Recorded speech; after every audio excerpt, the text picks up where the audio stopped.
of action of the ionotropes, and that is primarily your digoxin. So if we look at this slide that shows the mechanism of action of ionotropes, it's showing you first and foremost the cardiac myocyte cell, not a nodal cell but a muscle cell. So let me write it down over here.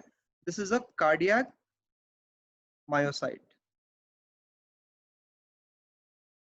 Right. Now, and as you look at this muscle cell, I would encourage you to look at the bottom first. We have got a beta 1 receptor, right? As I'm looking at the beta 1 receptor, a drug like dobutamine, which is a selective beta 1 receptor. If you go back to your ANS knowledge, you know that dobutamine is a selective beta 1 agonist. So this selective beta 1 agonist, dopamine, would bind to this beta 1 receptor and stimulate it, and through the actual GS coupling, what would I expect? I would expect an increase in the levels of adenyl cyclase.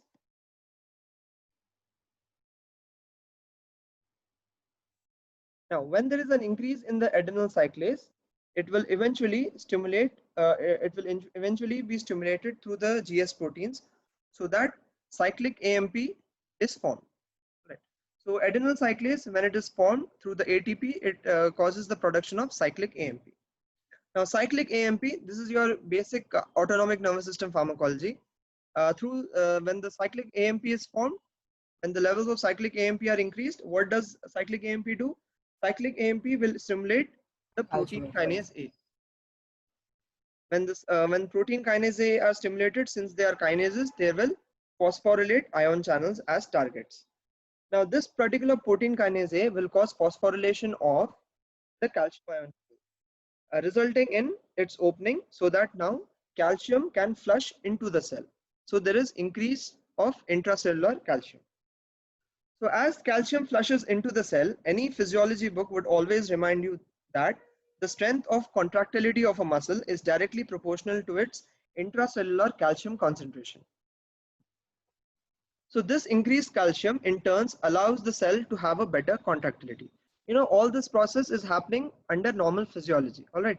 First, we'll understand the physiology, then we'll put drugs into this. So beta 1 receptors have been stimulated, and through its GS proteins, it has caused the production of adenyl cyclase, right?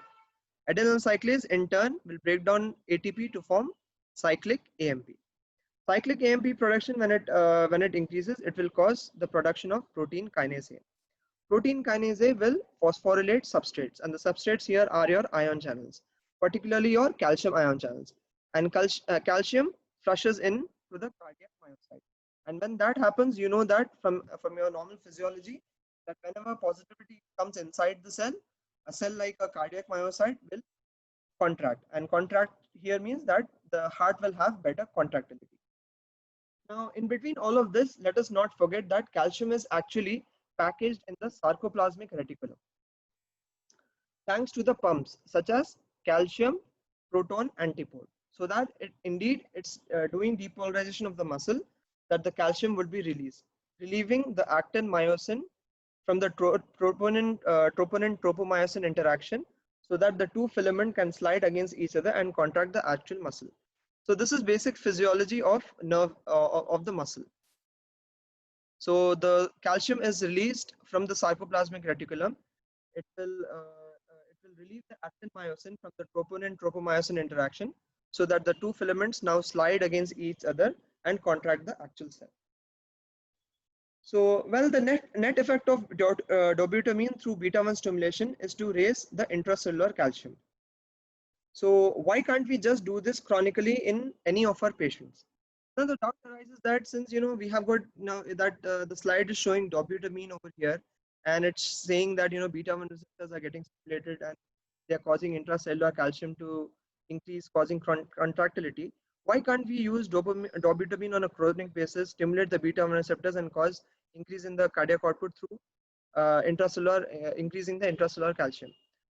The reason is beta 1 receptors, their inert pharmacology is that they can rapidly desensitize. And if they rapidly desensitize, use of beta 1 agonists beyond acute management of CHF is bound to fail.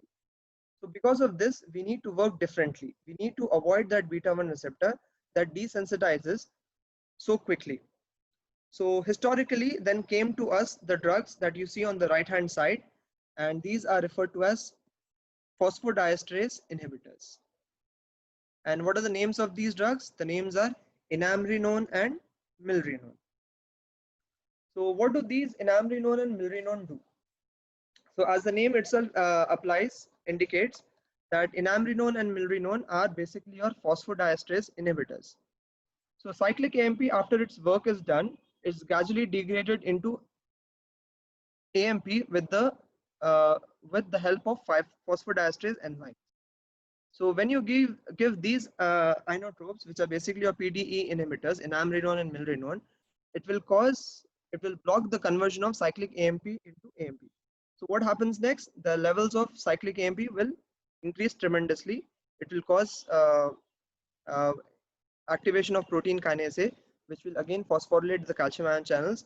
It will release calcium inside, and it will result in contractility through the tropomyosin filament sliding filament theory. So this is where your phosphodiesterases come into picture.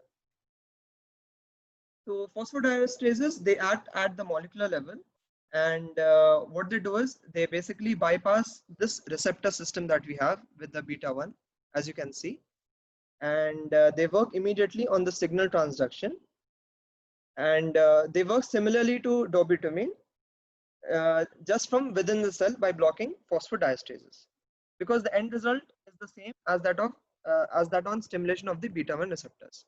But what do these drugs do? They will bypass this receptor system. So really, if you want to achieve increased contractility without using the beta 1 system that the body of that patient might have been using for years prior to actual diagnosis, then you need to use a drug that works. You need to use a drug that works with toxicology in mind much more than pharmacology. And the drug is your digoxin over here. So digoxin is the drug of choice for patients suffering from congestive heart failure.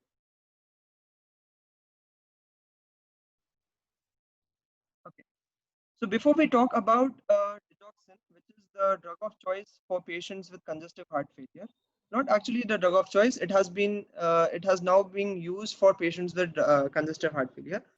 We have to know certain normal biochemical things about calcium. So let me ask you a question. What should be the concentration of calcium in a cardiac cell? The concentration should be, if you remember, it should be in a fraction of micromoles, such as zero point 0.1 micromole.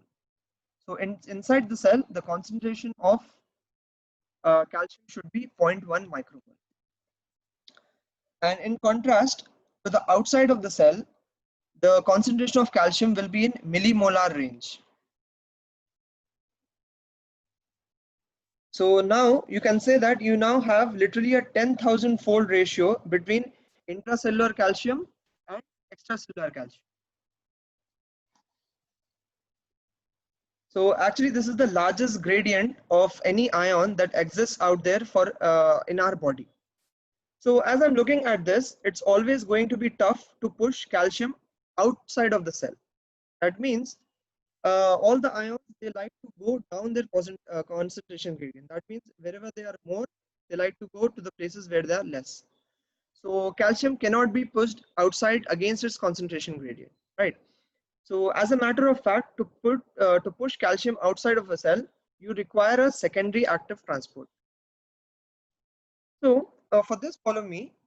As calcium is moved outside of the cell, if you look at this particular slide, at this particular pumps, you see that the calcium is actually being moved outside of the cell, and it is not alone. It is actually allowing sodium to come inside.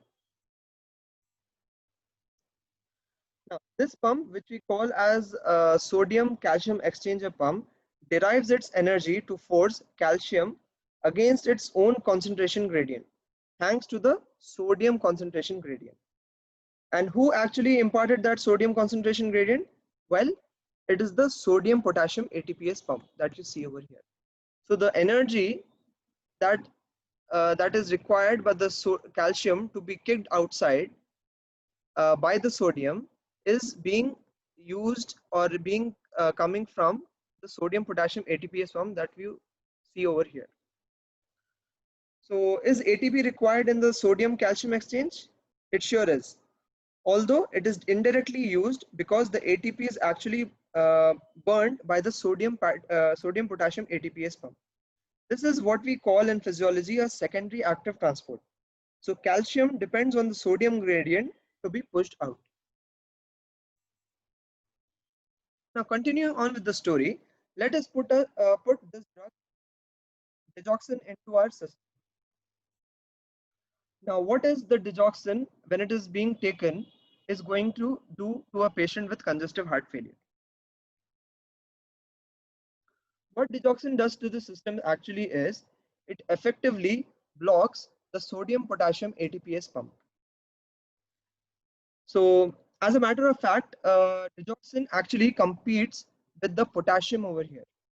It competes with the potassium for binding to the pump. And as it competes with potassium, it will actually sit on the spot of the pump where potassium would enter and block the actual pump. So what do we get from this? What happens?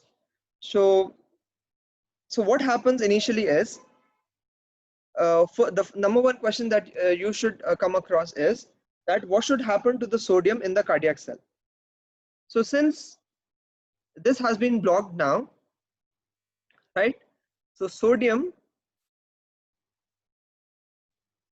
should remain inside the cell. Now, when sodium is staying inside the cell, this causes a big clinical significance, which is depolarization of this muscle. So as you depolarize the muscle, let's not forget that this brings it closer to threshold.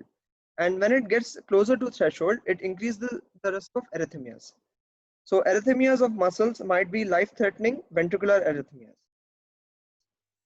Now let's go one step beyond. And one step beyond would be the idea now that if sodium is increased inside the cell, then there is less gradient to push calciums out. And indeed, the secondary active transport of calcium is also going to become defective, with calcium now increasing inside the cell. So essentially, with digoxin, what we are doing is we are blocking the pump from outside phase of it, and what you end up with increased calcium, and therefore increased contractility, what we refer to as positive inotropy. So it is this positive inotropy that will actually increase contractility of even the most diseased heart muscle.